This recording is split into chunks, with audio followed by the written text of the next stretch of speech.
Thank you so much, and thank you for the invitation to address you here today. And I will try to explain a little about the defense and security policy we now trying to fulfill in Sweden. The background, the security background, is that the security situation in our part of Europe have developed in a worse way the last years. And if we go back in time to 2008, we remember the Russian aggression towards Georgia, and that we now today can see military dominance from the Russian side in two parts of Georgia, Abkhazia and South Ossetia. We also remember the Russian aggression and after that the annexation of Crimea 2014. This history around the so-called little green men. And I think that you follow the media during that time and also can see and remember what's happened. And now we also have a situation since then with the war going on every day and every week and every month in Ukraine. What's happened in Crimea and annexation is against international law. And we cannot in Europe and in our country accept that somebody thinks that they have the right to violate or break international law. Because if we accept that, we do not have any rules on the international arena that should be accepted by all nations in the world. That's the only laws and rules we have. That's international law, and we must respect it. And that's about every nation's right to sovereignty, integrity, and the right to decide about their own future, make their own security decisions without any impact or influence from any other interest. So what's happened in Crimea is a very, very bad thing, and we cannot forget that, because if we forget, then we'll have problems all over in the future. We have, because of that decision, the European Union to have sanctions around Russia, towards Russia. And from Swedish government, we think it's very important to uphold that sanctions. We can also see in the Baltic Sea area, in the air and on the sea, that from time to time we have provocative behavior from the Russian side that also make the security situation worse. The background, it has created a situation when we need in Sweden to have a new defense strategy. And that was decided by the Parliament in May 2015 in the defense decision. Then we decided to build national defense,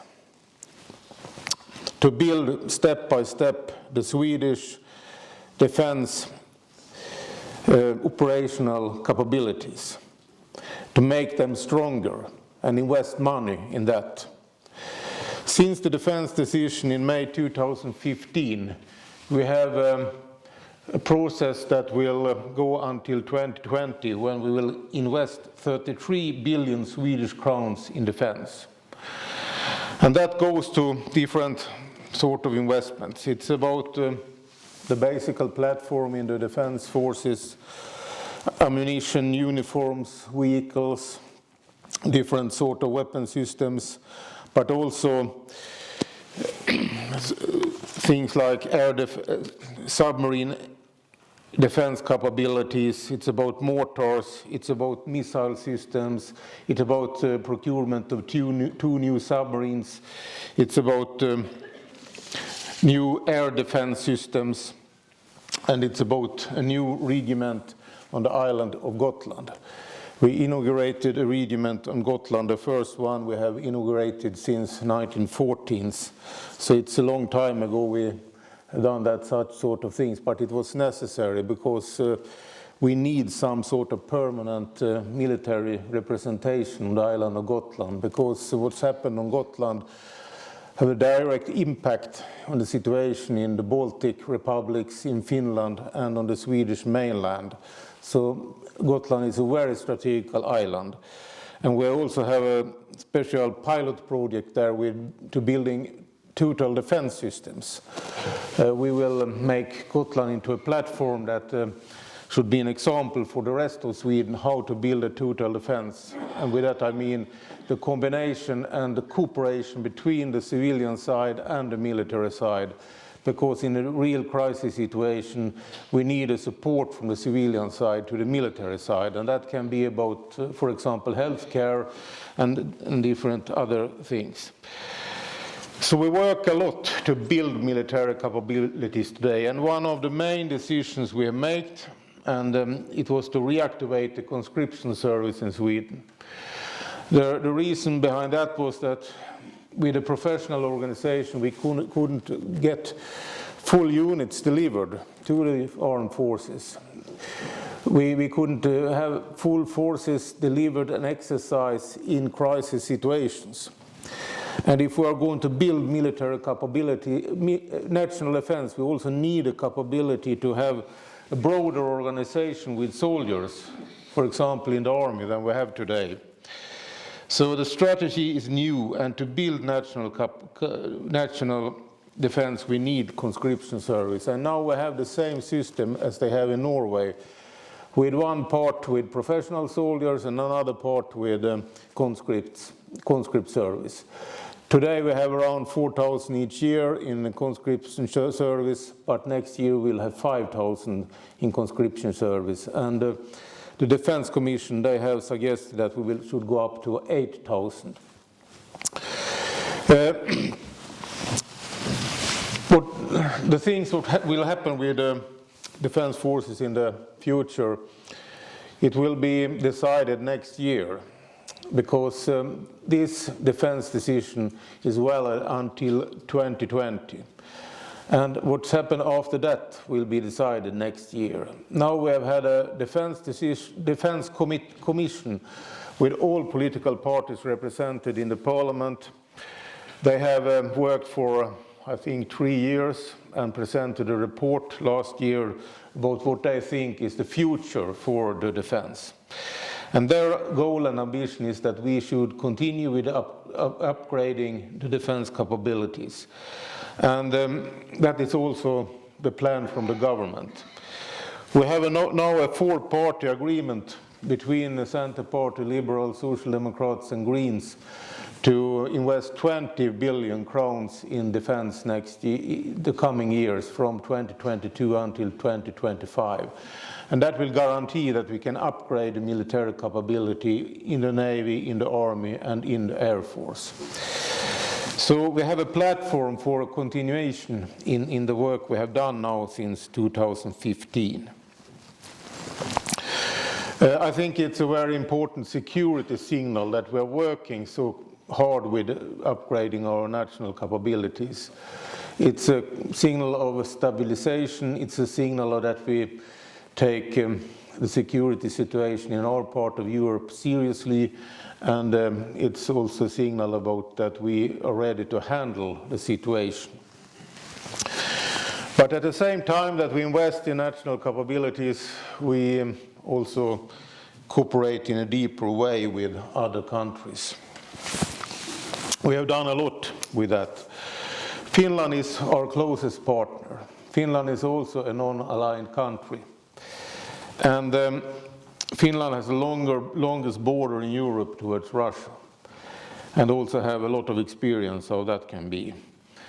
And now we're working together, we're building a naval unit together. We are represented in each other's exercises.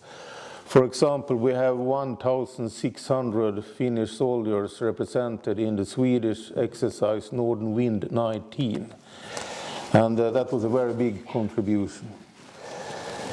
And just now we have a Finnish exercise, an Air Force exercise called Ruska.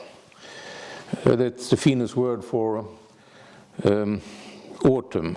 And They have that exercise every year, and we participate with jet fighters in that exercise, but also with other aircrafts and a lot of soldiers.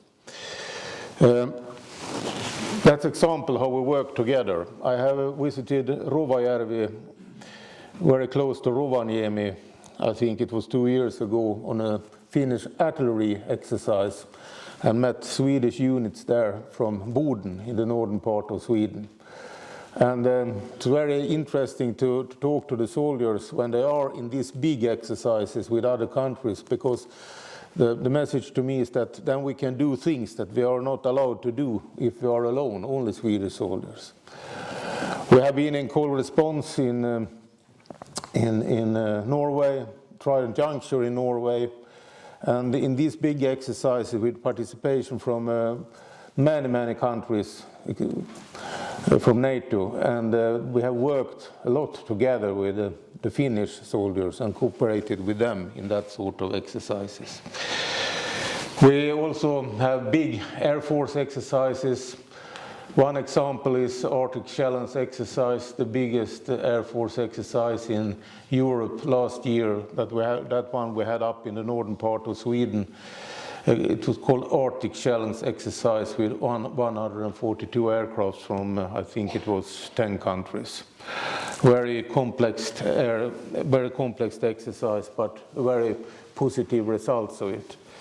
We also on a weekly basis exercise in something called cross-border training up in the north between Sweden, Finland and Norway. And that is very useful for all the air forces. From time to time we also have representation from the United States and sometimes also from other countries. Every exercise in Sweden or together with others is a security signal that we are ready to defend our integrity and sovereignty, and that we will make the threshold toward any aggressor higher. When you exercise together with others, you build something called interoperability, and that means that the way how you cooperate in a real crisis situation. And if you can do it fast and effectively, you can also be very effective in a crisis situation.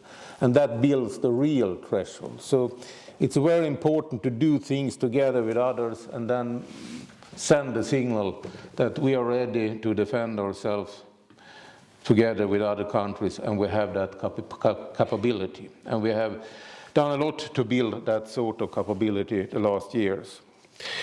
We have a lot of agreements with other countries to cooperate around material, around research, around interoperability, around international operations, and around exercises.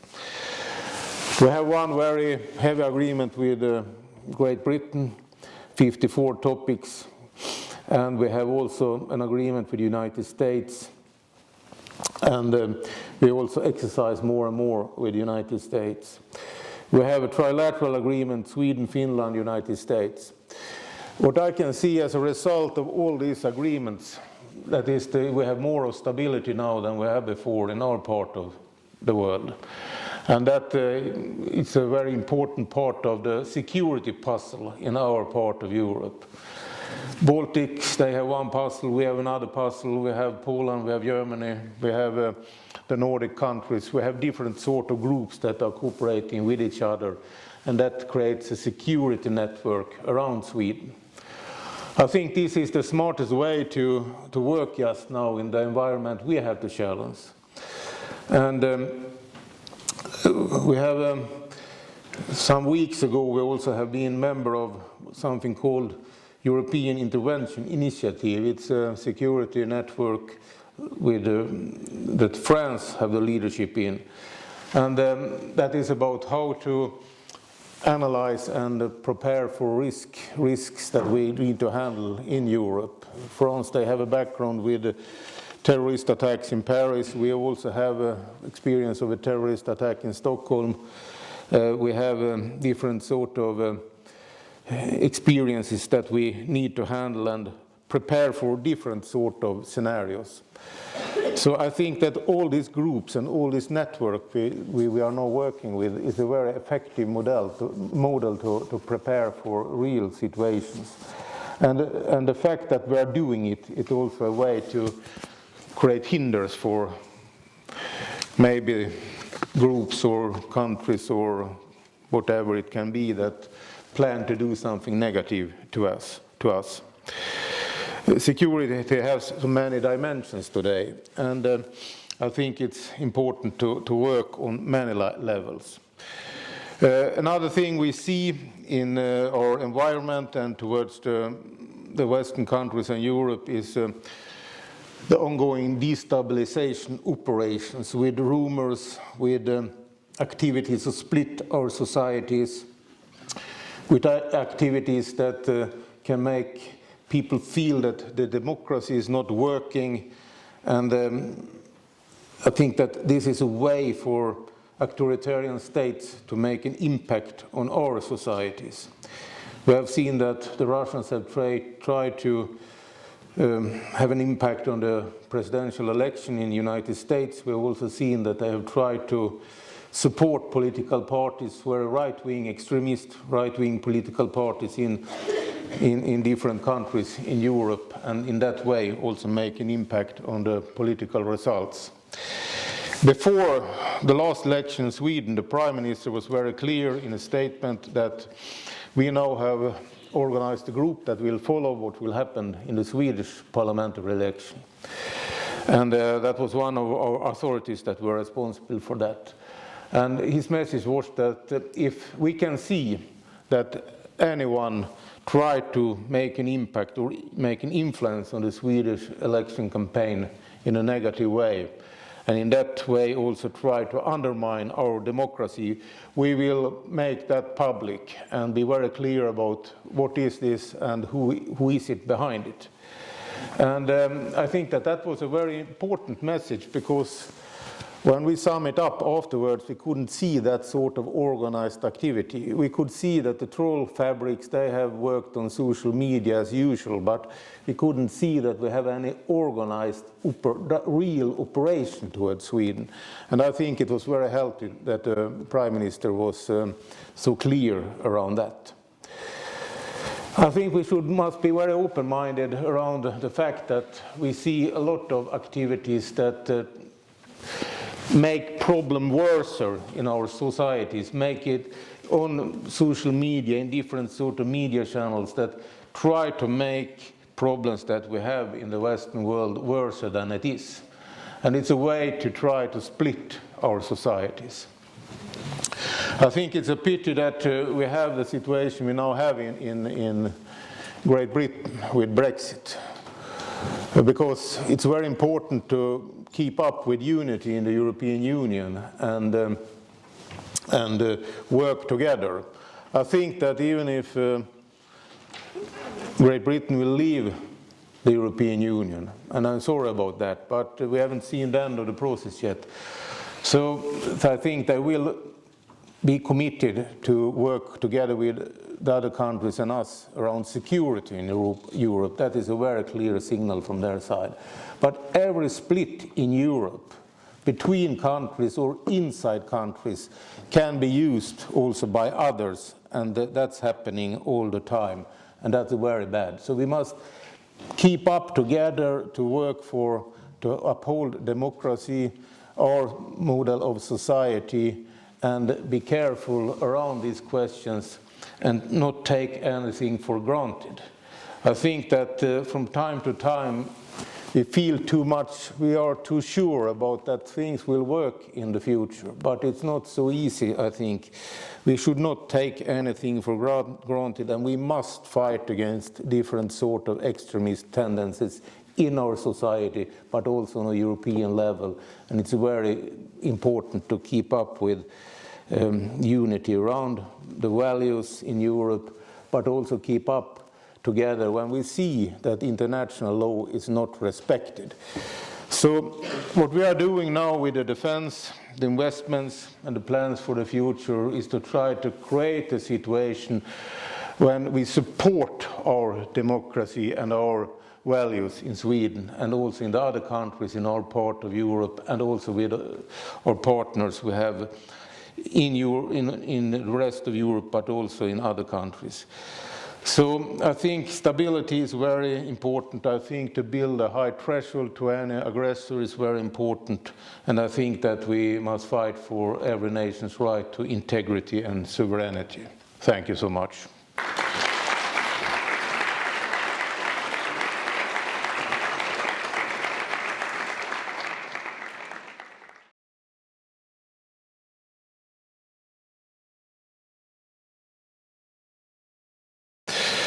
About first the ban treaty in United Nations. We don't think that the ban treaty is on the level that it will be effective. We think we have problems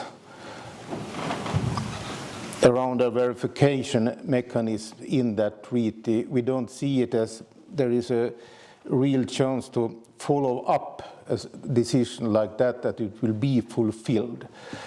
We can see that no of the nuclear weapon states are ready to participate in it, and because of that, they that have nuclear weapon not will be in the process. So we see that the treaties we already have is more important to work with. And it will be a big conference next year that we have tried to prepare for with other countries to see and make analysis of how can we make the treatments we already have more effective. We are against nuclear weapon system, but our way to work with it must be more effective than only take a resolution in the United Nations and then nothing will happen, and maybe also create other problems for us as a nation.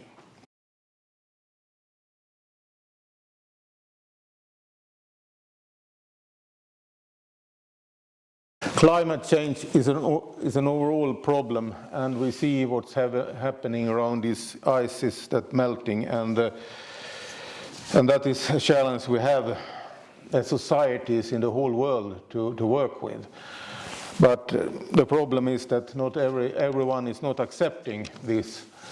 But from Swedish government we see it as a real problem, and we try to work with the climate change and environmental questions on the international arena, and do what we can there. And but we can also see that when the ice are melting, it also open up for using of natural resources, and that creates a possibility for economical interests, and that also in the next step open up for security interests. So the climate change also have that sort of dimensions. But that will also change the challenge around security and make it more on the edge. And we can see that, for example, in the Arctic Sea region.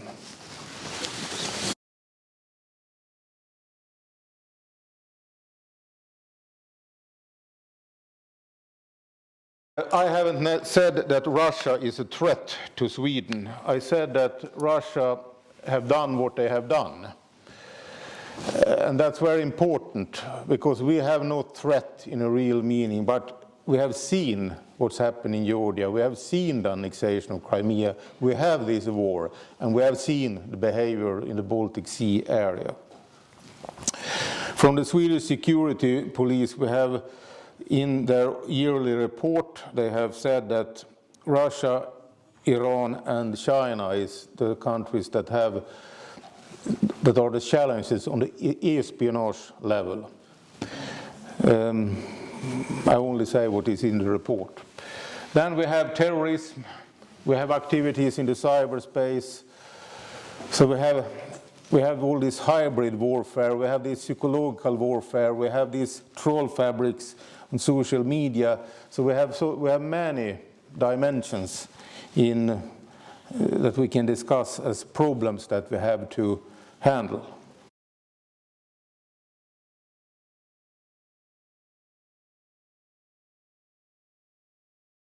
From our side, peacekeeping operations in United Nations is very important, and we have just now 250 soldiers in Mali, in MINUSMA. And there are also female soldiers inside that operation, and the Swedish contribution there. We work a lot with the UN Resolution 1325, and we also have a gender center in Kungsängen at our regiment there, that we also educate representatives from defense forces all over the world. So we have courses there on a regular basis. And we also work a lot inside the Swedish defense forces with the gender questions. And I think that if we are going to have more female soldiers in our international operations, we also need more of a recruitment of female soldiers to the defense forces. And I think that we have a real possibility to increase that with the Conscription Service that we have introduced in the Swedish armed forces.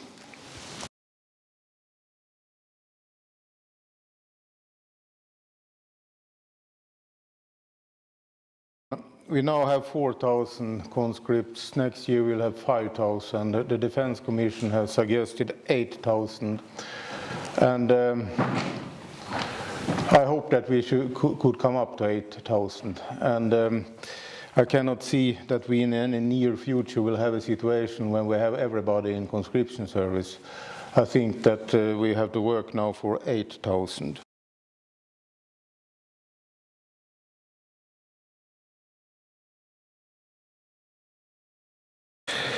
Sweden is a peaceful country. The only ambition we have is to be that they leave us alone, that will respect our sovereignty and integrity, and that's the same for Finland, it's the same for the Baltic countries, and it's the same for the other countries in Europe. So that is the basic platform, and we are very close connected to international law and relations. We have a strong defense industry in Sweden, and that is because the non-alignment that was built up after the Second World War, that we had experienced that we should not have a situation that we have to rely on other countries to have weapon systems to our defense forces. It's a very bad situation if we are in a real crisis. And because of that, we also have an interest to export weapons, and we have one of the most complex and secured laws and regulations in the world around exportation of weapon systems. And it's also more complex now than it was 2 years ago. We have a more advanced system now than we have had.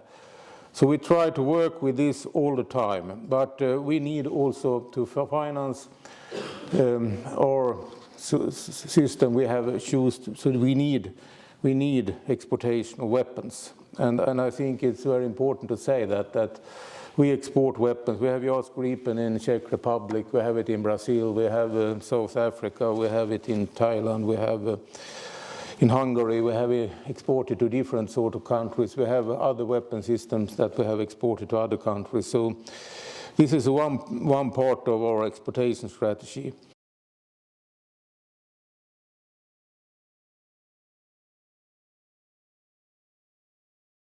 About Olof Palme, when he was Prime Minister, we have around 2.5% of GMP to defense. Today we have a little bit more than 1%.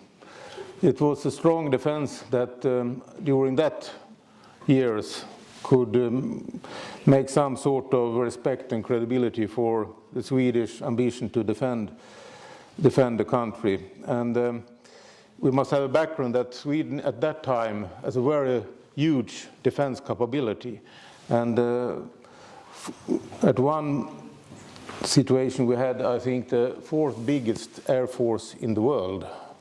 So we should remember these sort of facts when we also see Olof Palme's platform to also take different sort of international actions. I think that countries that don't have any nuclear weapons must also react and must also work. And because of that, our former Foreign Minister Margot Wallström formed a group with other countries in Europe that don't have nuclear weapons, but also that have nuclear weapons, that have it on their soil, that they were in that group. And that was a platform for also how to prepare for this conference next year about the treaties we already had that also involve nuclear states. So we will work with this question, but in an effective way. Deterrence. I think that if we build a threshold and if we show together with other countries that we are ready to stand up for stability and peace and also send security signals with exercises, I think that that could be an effective way to uphold some sort of balance, because it's not only we and our partners that are exercising, also others exercise, and they do it on a very high level and a complex level, and also in our neighborhood. So this is a question of that we must accept the realities and work from that situation, and we are doing that with exercises and with upgrading of our military capability. I think that an effective policy for security is to work with defense questions, but on the other side also work with a foreign policy, with diplomacy and with bilateral relations with other countries. So we work on both levels, and that we see these both sides that are complementing each other and support each other. So I think that what we are doing in security and defense is also positive for our foreign policy. So that's connected to each other. So we need both to be realistic and to be effective. Thank you very much.